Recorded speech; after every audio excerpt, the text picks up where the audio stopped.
阳光清洁船祈福仪式倒数3、2、1，起！利达阳光号启用典礼19日伫台南运河举行，市长王伟哲、环保局长谢世杰、利达海洋工程董事长杨启雄等人，做伙摕到象征机会捕头，代替传统剪彩，欢喜完成下水典礼。同时并见证利达阳光号头一摆的清洁任务。在航送2节有16小时的续航能力。利达公司能够捐赠一个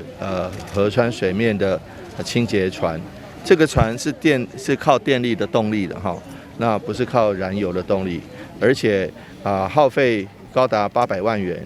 打造这样子一个非常具有环保的，而且具有这个环境意义的哈，本身又可以来清洁河面。它可以刚刚看到那个清洁河面的方式是用这样电动这样捞取，不需要人工下去用棍子或者用什么样的网子。其实坦白讲，对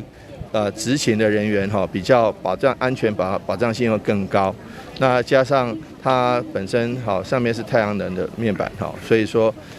本身又可以制造这个电力哈，所以说完全不用油耗。那这个具有环保意义，又具有这个清洁河面、清洁河川的意义。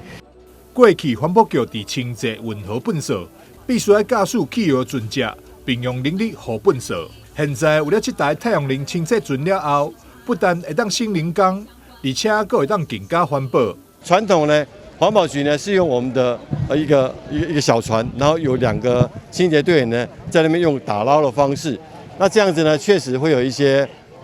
安全性的考量，那再来是它的疲劳度也更高。那我们这一次呢，利达公司捐赠的这个利达阳光号呢，除了动力呢是用太阳能之外，那也不再燃油。那再来就是我们的清洁人员呢，可以透过这样的方式呢，他是自己是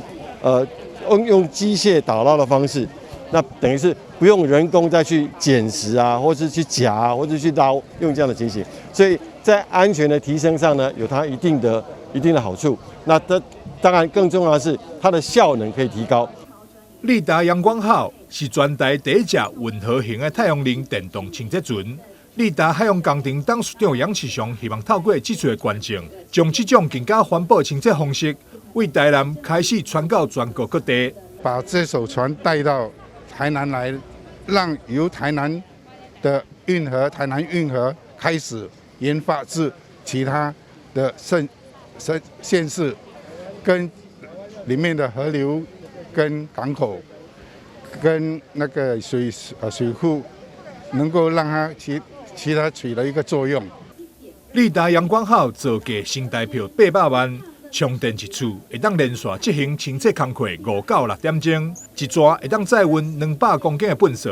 台南市环保局目前规划每礼拜执行2摆运河粪扫清理，但若是有大量的粪扫，也会随时展开清洁任务，维护运河环境清洁。台南新闻张秀伟采访报道。